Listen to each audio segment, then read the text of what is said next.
Shalom Talmidim, of course Shabbat Shalom, and Bruchim Habayim Regah Bivrit. I hope you've been enjoying our weekly Regah Bivrit. We are entering the final stretch, the book of Deuteronomy.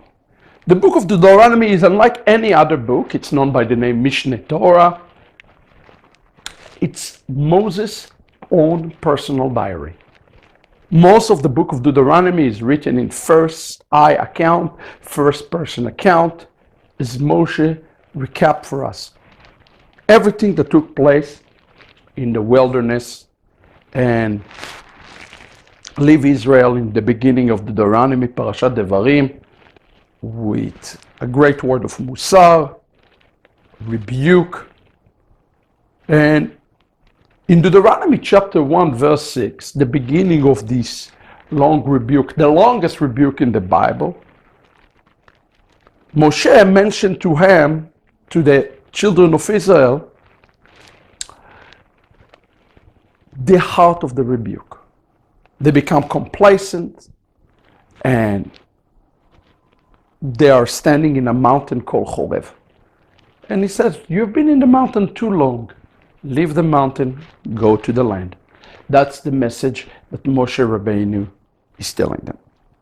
I want you to pay attention if you have your Hebrew Tanachim, and of course all of you should have your Hebrew Tanachim. The mention of the word, he didn't say you have been in Sinai long enough. He says you have been in verse 6. You have been Bechorev. You have been in a place called Chorev long enough. Now this is important. Why is it mentioned Chorev? Chorev is one of the names of Mount Sinai. But if you look carefully into the word Chorev, you will notice something interesting.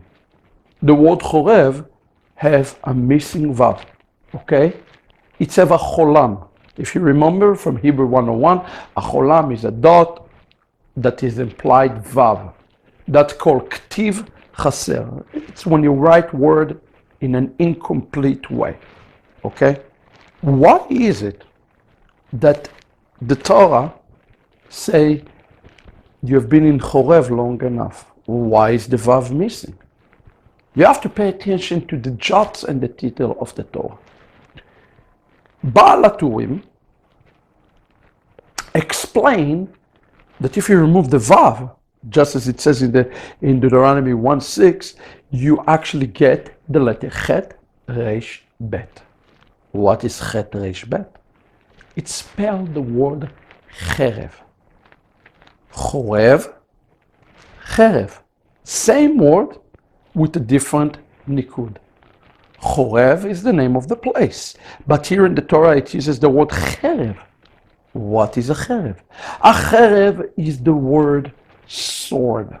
There is a hidden meaning beyond the text.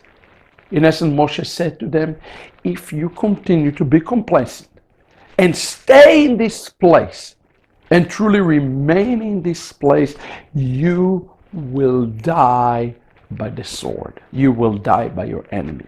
Moshe is not just rebuking them, he's telling them that if they will not have the vision that God has for their life, okay, the enemy will come and consume them and devour them. So you see, the Torah and the commandment are not just simply about us fulfilling the God covenant, but the Torah itself comes to protect us. The Torah comes to guide us, guard us, and shield us. Okay? And that's why the word Chorev is so important.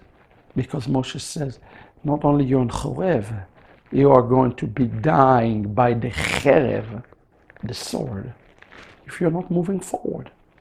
The same is true for us today. If we're not moving towards God's promises and covenants, guess what's going to happen to us? We will die by the sword. So let us Talmidim move forward. I hope you enjoyed this Regah Bivrit. God bless you. And of course, Shabbat Shalom.